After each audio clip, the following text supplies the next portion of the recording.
For hundreds of years, the Inupiats lived alone at the ends of the earth and maintained their tradition of whaling until they were discovered. Sometime after discovering these people, Adam Carlson was sent to the town of Barrow, Alaska, to record a story for the newspaper where he works. After finishing the job, Adam accepts a request from Nathan, a young member of the Inupiat tribe, and takes his camera to document Arnold riding a snowmobile. During the recording, the journalist notices a movement in the lake a few meters away and decides to go there to investigate. With the help of some locals, Adam finds a whale calf trapped in the snow, as the ice is blocking the channel that leads to the open sea. Like all mammals, gray whales can't breathe underwater, so they need access to fresh air to avoid drowning. However, that hole will close in a few days and, if they remain trapped there, the calf and its family will end up losing their lives. In an attempt to help the animals, Adam decides to record a story about the frozen lake, and the news ends up reaching Rachel Kramer, an animal activist. Immediately after seeing the report, the woman calls her ex-boyfriend and is furious that he hasn't contacted her to inform her of the whale's situation. In his defense, Adam recalls that when the couple broke up, Rachel asked him never to contact her again, since he was the one who decided to end the relationship, but even so, the woman says she will help him save those whales. The problem is that, as well as the ice getting thicker and the hole getting smaller, the Inupiats are planning to eliminate these animals. In an attempt to prevent this from happening, Rachel goes to a governor and asks for his help in sending the National Guard to the town of Barrow with a ship that can break the ice. When he hears this, Governor Haskell is outraged and says that he would never mobilize so many resources to save 3 whales. That afternoon, while working at Greenpeace headquarters, Rachel receives a call from Ruth McGraw, who claims to know a way to save the whales. According to her, there is a piece of equipment in California Bay that was built specifically to break ice, so Rachel will be able to use it to open the way for the whales to the open sea. All the activist has to do is ask for a National Guard helicopter to tow her to Barrow. The truth is that Ruth is the wife of J.W. McGraw, the owner of a large oil company, and she manages to convince him to lend his equipment to save the whales, so that his company will gain more popularity and public support. Now that she has borrowed a hovercraft to do the job, Rachel makes a public statement to ask for the governor's help, as she needs at least one National Guard helicopter to take the equipment to Barrow. Seeing the interview given by the woman, Governor Haskell realizes that his popularity is in jeopardy, so he decides to backtrack and make some members of the National Guard available to help the whales. After mobilizing all the necessary resources to start the process of rescuing those animals, Rachel travels to Alaska and meets her ex-boyfriend at Barrow Airport. When she sees Adam, she rushes to hug him, because even after so long away, she is still in love with him. However, at this point, the journalist is interested in a colleague who works for another American broadcaster and can't take his eyes off Jill, who has gone there to document the story of the whales. That morning, Colonel Scott is entrusted with the mission of taking the hovercraft to Barrow and explains to the journalists how the logistics will work to ensure that the 40-ton vehicle reaches Barrow as quickly as possible. Before the press takes over the whole city, Adam decides to go and talk to Malik to warn him about the possible attacks the Inupiats could suffer. As a people who live in isolation from the rest of society, they have to hunt their own food to survive, and, that year, the whale hunt didn't go as well as expected. So Malik wants to eliminate the 3 whales that are trapped in the ice, and this is causing people to revolt. The next day, some members of the Inupiat tribe appear before a press conference to explain that whale hunting is traditional for their people and that they need it for food. However, Rachel counters this statement by saying that the tribe can buy food with the money they receive from the oil companies that buy the right to drill on their land. At this point, Malik arrives on the scene and meets up with his friends to try to convince them to give up hunting those whales, because if the media filmed the Inupiats eliminating these animals, it could lead to a revolt and they would risk losing their right to hunt. So the group changes its mind about eliminating those whales and announces that it will help free them. In an attempt to buy more time for the animals, Malik takes a chainsaw and starts cutting the ice that is growing around the hole. Thanks to the repercussions of this case in the media, the town of Barrow is receiving more and more tourists interested in rescuing whales, which has been favorable for local businesses. As Adam enters one of his favorite restaurants in the city, he spots Jill and takes the opportunity to strike up a conversation with her. When she sees her ex-boyfriend talking to the journalist, Rachel feels jealous and gets upset when she realizes that Adam wants to help Jill get an exclusive scoop for her newspaper story. Before long, the lake's surroundings are full of reporters who have come to film the whales, who apparently don't mind the presence of all those people. As she nears the edge of the lake, Rachel is greeted by the arrival of the calf, who approaches her. At this point, the woman realizes that he is injured, so she puts on her wetsuit and decides to go down with an oxygen cylinder to find out what's wrong with the calf. When he realizes that Rachel is willing to risk her life for those animals, Adam tries to stop her from entering the water, but his ex-girlfriend ignores him and goes to meet the gray whales. While observing these animals, Rachel realizes that the calf is unable to swim to the surface on its own and has to rely on the help of its parents to breathe due to a fishing net that is caught in its tail. Fearful of being attacked at any moment, the woman approaches cautiously and begins to cut the net to free the baby. In doing so, the animal is able to swim freely again and Rachel returns to the surface relieved, with a sense of accomplishment. That afternoon, McGraw arrives in Barrow to pay a visit to the whales in order to make headlines as a friend of the environment.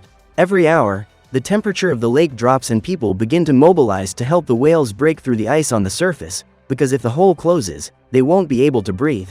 On observing the calf, affectionately nicknamed Bam Bam, Malik notices that he is acting atypically and begins to suspect that he may have pneumonia.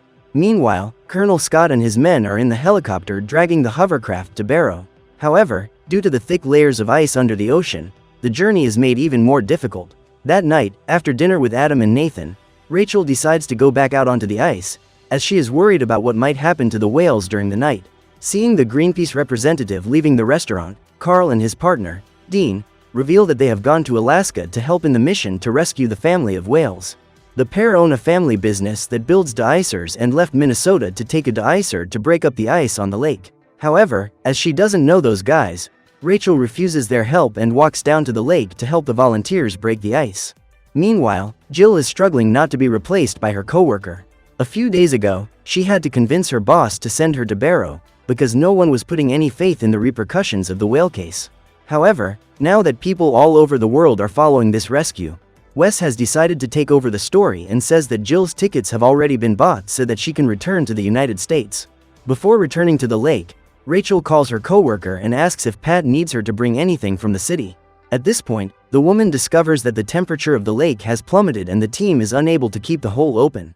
After receiving this news, Rachel decides to give in and goes after the pair who went to Alaska to take a defroster. Knowing that this is her last hope to save the whales, she decides to take Carl and Dean by helicopter to the lake, but they can't start the machine because the buttons are frozen. Immediately, Rachel calls Adam and asks for help. The woman informs him that they need a generator and Jill, who was whining a few minutes ago about being replaced, realizes that this could be her chance to get a big break. After stealing a power generator, the pair get into the helicopter and the pilot informs them that they will need to travel with the doors open if they want to transport a running power generator. Knowing that the equipment will not work if it is switched off, the team flies with the doors open even though they are running the risk of everyone being wiped out by the cold, as the temperature is 60 degrees below zero. A few minutes later, when the group finally makes it to the lake, Jill enlists Adam's help to hold the camera and start recording while Rachel and the other volunteers continue the plan. As soon as the generator arrives on the scene, Carl and Dean mobilize to try to start the de-icing machine once again and, after a few attempts, they finally manage to get it to work. With the help of the defroster, the frozen lake has been transformed into a bubbling pool and, when he sees his coworker covering that story in the middle of the night, Wes feels disrespected because he realizes that she won't give up that job so easily. As she was the only journalist to record that epic moment, Jill receives congratulations from her producer for her intense dedication to her work and Eddie asks to speak to Adam, as he intends to ask him to send all the videos he has recorded since arriving in Alaska. It's been 3 days since Colonel Scott and his men began mobilizing to transport the hovercraft to Barrow, but halfway there, the team hit a snag. While it was being transported, the machine got stuck in a hole in the ice that is bigger than the vehicle itself, causing the two helicopters that were being used to pull it almost to collide in midair. Despite knowing that it won't be possible to get the hovercraft to Barrow, Scott makes a public statement that the National Guard will not stop until the whales are safe. Now that plan A has been completely discarded, Malik and the Inupiats begin to think of a new rescue plan and team up to cut holes in the ice 20 meters apart so that the whales can follow them into the open sea. Their plan consists of opening up a path of holes so that these animals can breathe along the 8 kilometers that these whales will have to swim to reach the ocean. For many, this audacious strategy sounded like complete madness, but thanks to the goodwill they showed in helping those animals, the Inupiats gained countless admirers. Moved by all the repercussions generated by those whales, the Soviet government made its icebreaker available, which is just a few kilometers away from Barrow. The media believes that this is the perfect opportunity for these two great powers to get closer and join forces, putting aside their rivalry. However, There is still resistance from the American government to accepting the Russians' help, so Rachel and Adam meet with some of the president's representatives to decide what to do from now on. Even knowing that the Soviets are among the biggest whale hunters in the world, Rachel knows that the best way to save those whales is to swallow their pride and allow the Russians to be recognized as heroes of the environment by clearing the way for those animals. However, Colonel Scott is firmly against this idea, as he cannot accept his enemies entering American territory to save their homeland. Upon hearing this, Rachel decides to use her final card and says that when those whales lose their lives, right in front of the cameras, there will be a great national commotion and everyone will be deeply saddened by the outcome of that story. When that happens, American citizens will ask for an explanation from the Greenpeace volunteer who was in charge of the case from the start. Then, when she gives her testimony, Rachel will make it clear that it was the government that barred the Russians from entering and prevented them from helping those animals. If this happens, the American people will revolt and the current president will certainly not be re-elected and will be remembered throughout history as the one who caused the destruction of the Alaskan whale family. Thanks to this argument, Rachel manages to change the minds of all the representatives of the American government and, that same day, the members of the Soviet Navy are contacted to head towards Barrow. Despite being an extremely robust ship, when it reaches a certain part of the ocean, the icebreaker can no longer advance, as the shallow waters would cause the vessel to run aground. Therefore, the Inupiats are tasked with taking the whales to a place near the sea and they rely on the help of volunteers to dig a path through the snow in record time in the hope that these mammals will follow them. Now that his hovercraft will no longer be the protagonist of that mission, McGraw tries at all costs to make himself the target of the spotlight with his inspiring speeches so that the audience doesn't forget that he took an active part in that rescue. Seeing all those people mobilizing to save Bam Bam and his family, Rachel gets emotional and tries to stay positive, because everything indicates that the calf won't survive until he reaches the ocean. As the little one is injured, his parents stay behind with him and don't follow the holes made in the snow. However, just as the volunteers were beginning to lose hope, the adult whales began to mobilize and swam off following the tracks they had left. The problem is that Bam Bam can't keep up with his parents and this has Rachel and her team worried. At this point, everyone is convinced that the adult whales left their calf behind, but Malik says that Bam Bam most likely lost his life. The other two whales spent the whole time trying to protect him, but now that the calf is gone they have decided to go their separate ways. When she receives this news, Rachel feels heartbroken, as she has formed a strong emotional bond with the animal. When he sees his ex-girlfriend kneeling by the lake, Adam abandons his job as a cameraman and runs to embrace her. While the journalist tries to console Rachel, Malik and the Inupiats hold Bam Bam's funeral and pay their respects to the calf. The next day, the sad news about the loss of the little whale is announced all over the news and people are moved when they find out that Bam Bam's parents stayed by his side until the very last moment. That night, McGraw approaches Rachel and congratulates her on all her efforts to save those animals. According to him, if it hadn't been for the woman's work, the whole family would have lost their lives. Finally, the man promises that he will save the other two whales whatever the cost and manages to reassure Rachel. Inspired to help make that rescue possible, all the residents of Barrow leave their jobs to cut holes in the ice. Together, the volunteers manage to open around 30 holes an hour and spot the Soviet ship approaching from afar. If work continues at the same pace, the whales will be free in the ocean by the end of the day. The only problem is that there is a wall formed by the snow that is obstructing the passage of the mammals and not even the icebreaker is being able to destroy it. When he realizes that he'll have to use even more power to break the ice, the admiral uses his ship's loudspeaker to ask everyone to move away from the barrier and turns around to try a new attack. However, once again, the Russian Navy was unable to break through the wall and the noise of the collision drove away the whales, who were frightened by the attack. Desperate, Rachel and Pat try to get his attention to bring them back and they become desperate, as they know that those animals have nowhere to go, as the holes that were opened hours ago have already frozen over again.